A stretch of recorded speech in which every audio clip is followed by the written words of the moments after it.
আপনারা জানেন যে তৃণমূল কংগ্রেসের একটা অরাজকতার পরিবেশ তৈরি করে রেখেছে তৃণমূল কংগ্রেসের অ্যান্টি সোশ্যাল এলিমেন্টরা।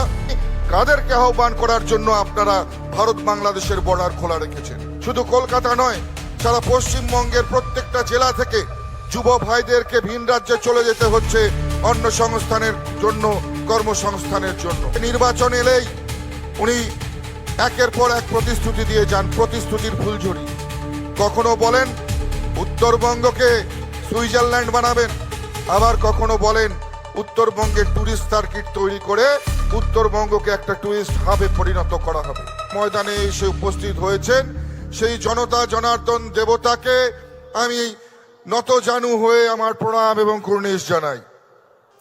আজকে আমরা এমন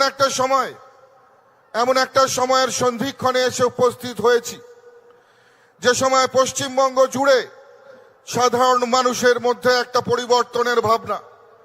সাধারণ মানুষ চাইছে এই যে সরকার, এই অত্যাচারী ব্যভিচারী সরকার, এই সরকারকে সরিয়ে একটা নতুন সরকার প্রতিষ্ঠা করতে।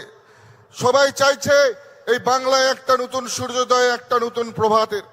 এবং সেই স্বপ্ন, সেই আশা নিয়ে আপনারা জানেন সমগ্র পশ্চিমবঙ্গের মানুষের চোখে যে দিন বদলের আশা, সেই আশাকে বাস্তবায়িত করবার জন্য ভারতীয় জনতা পার্টি বিগত 7 দিন ধরে আপনারা জানেন যে পরিবর্তন যাত্রা করেছে। আমরা ধন্যবাদ এবং কৃতজ্ঞতা জানাবো আপনাদের। আমরা ধন্যবাদ এবং কৃতজ্ঞতা জানাবো পশ্চিমবঙ্গের আপামর জনসাধারণকে, যারা পরিবর্তন যাত্রার আমাদের গাড়ি, আমাদের রথ যেখানে পৌঁছেছে, কাতারে কাতারে মানুষ, সাধারণ মানুষ আপনারা এসে যেভাবে দুহাত ভরে আশীর্বাদ এবং সমর্থন জানিয়েছেন, যেভাবে আপনারা এই পরিবর্তন যাত্রাকে সমর্থন করেছেন এবং পরিবর্তন যাত্রার এই সংকল্পকে দৃঢ়ভাবে নিয়েছেন, আপনাদেরকে কোটি কোটি প্রণাম জানাই, আপনাদেরকে ধন্যবাদ জানাই। আজকে আপনারা জানেন সারা পশ্চিমবঙ্গ জুড়ে কি চলছে। একদিকে আপনারা জানেন যে তৃণমূল কংগ্রেসের একটা অরাজকতার পরিবেশ তৈরি করে রেখেছে তৃণমূল কংগ্রেসের অ্যান্টি সোশ্যাল এলিমেন্টরা। পাশাপাশি প্রশাসনের এক অংশ তৃণমূল কংগ্রেসের দলদাস হয়ে যেভাবে কাজ করছে, পশ্চিমবঙ্গের শান্তি শৃঙ্খলা সবকিছু নষ্ট করে দিয়েছে। আজকে যখন এসআইআর নিয়ে কথা উঠছে, তখনই দেখা যাচ্ছে তৃণমূল কংগ্রেসের যারা নেতারা তারা কিন্তু রে করে উঠছে। অথচ আমরা বারবার বলেছি, আজ নয়, আজ থেকে বহু বছর আগে থেকে 2014 পর থেকে বারংবার কেন্দ্র সরকারের পক্ষ থেকে রাজ্য সরকারের কাছে অনুরোধ জানানো হয়েছিল। আজকে ভারত বাংলাদেশ যে সীমান্ত, সেই সীমান্তে প্রায় 450 কিলোমিটার এরিয়া এখনো পর্যন্ত আনফেন্সড রয়েছে। আজকে সেই আনফেন্সড এরিয়া দিয়ে কাদেরকে আহ্বান জানানোর জন্য রাজ্য সরকার এখনো পর্যন্ত সেই জমি অধিগ্রহণ করে কেন্দ্রকে দেয়নি, এই প্রশ্নটা কিন্তু বারবার উঠছে। আজকে বারবার গৃহমন্ত্রী যখন এই পশ্চিমবঙ্গে এসে যখন বারংবার সাংবাদিক সম্মেলন করে প্রকাশ্যে মিডিয়ার সামনে বলেছে, অনুরোধ জানিয়েছে রাজ্য সরকারকে যে আপনারা সেই জমি অধিগ্রহণ করে দিন। আবার যখন আপনারা গ্রামে গঞ্জে যান, আপনাদেরকে ভুল বোঝানোর জন্য তৃণমূল কংগ্রেসের নেতারা বলেন বিএসএফ তো আপনাদের হাতে, আপনারা কেন এখনো ফেন্সিং করতে পারেনি। তাদেরকে ভালো করে সংবিধানটা বুঝিয়ে দেবেন যে ল্যান্ড সবসময় স্টেটের ম্যাটার হয়, অর্থাৎ জমি অধিগ্রহণ সবসময় এটা রাজ্য সরকারের দপ্তরের অধীনে থাকে, সেখানে কেন্দ্র কখনো সরাসরি হস্তক্ষেপ করতে পারে না। এবং কেন্দ্র যখন বারংবার পত্র প্রেরণ করেছে, অনুরোধ করেছে রাজ্যকে যে আপনারা সেই জমি দিয়ে দিন, আমরা সেখানে ফেন্সিং করতে চাই, কাঁটাতারের বেড়া দিতে চাই, সেখানে বারংবার রাজ্য সরকারের অনিচ্ছা দেখা গিয়েছে। তৃণমূল কংগ্রেসের নেতারা মঞ্চে দাঁড়িয়ে বহু ভাষণ দেন। আজকে আপনাদেরকে এই মঞ্চে দাঁড়িয়ে চ্যালেঞ্জ ছুড়ে যাচ্ছি, আমরা এই প্রশ্নটা রাখছি, 2014 পর থেকে অনেক জল গঙ্গা দিয়ে গড়িয়ে গেছে, অনেক সময় পেরিয়ে গেছে, এখনো পর্যন্ত আপনারা, আপনাদের সরকার কেন সেই জমি অধিগ্রহণ করে দেয়নি? কাদেরকে আহ্বান করার জন্য আপনারা ভারত বাংলাদেশের বর্ডার খোলা রেখেছেন? আজকে বন্ধুগণ, ভাবলে আমাদের অনেক সময় আমরা অবাক হতে হয়।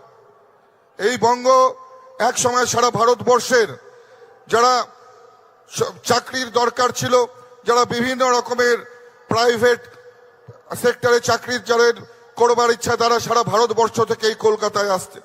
আজকে এমন একটা অবস্থা হয়ে গেছে, শুধু কলকাতা নয়, সারা পশ্চিমবঙ্গের প্রত্যেকটা জেলা থেকে যুব ভাইদেরকে ভিন রাজ্যে চলে যেতে হচ্ছে অন্য সংস্থানের জন্য, কর্মসংস্থানের জন্য।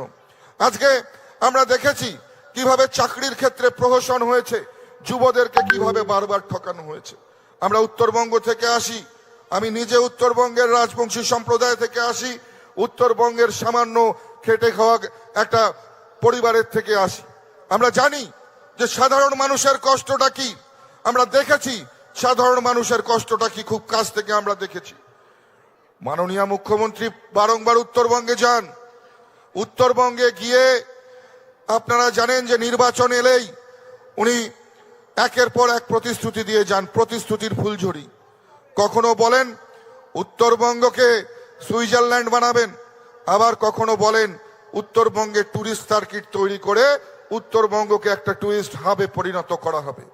কিন্তু এসব কথা শুধুই মিথ্যে কথা, এসব কথা শুধুই নিছক একেবারে ভোট রাজনীতির কথা।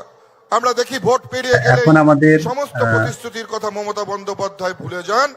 শুধু যখন দক্ষিণবঙ্গের প্রচন্ড দাবদাহে, প্রচন্ড গরম হয়ে যায়, তখন মাঝে মাঝে উত্তরবঙ্গের ঠান্ডা শীতল হাওয়া খাওয়ার জন্য মুখ্যমন্ত্রী দার্জিলিং এর পাহাড়ে গিয়ে পৌঁছান।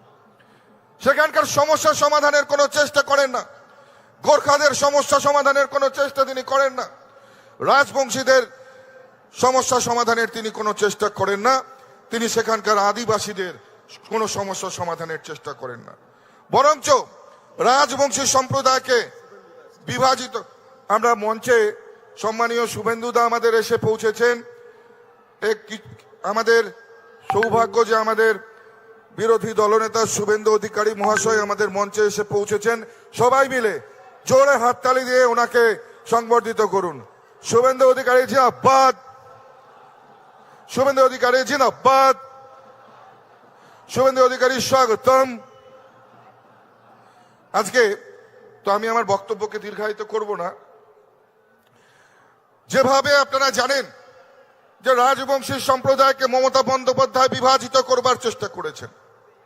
আমরা রাজবংশী সম্প্রদায়ের মানুষ, আমাদের ভাষাকে, একই ভাষাকে দুটি ভাষার বোর্ড বানিয়ে দিয়ে রাজবংশীদের যেমন বিভাজিত করবার চেষ্টা করেছে, রাজবংশী ভাষা কামতাপুরী ভাষাকেও বিভাজিত করবার চেষ্টা করেছে।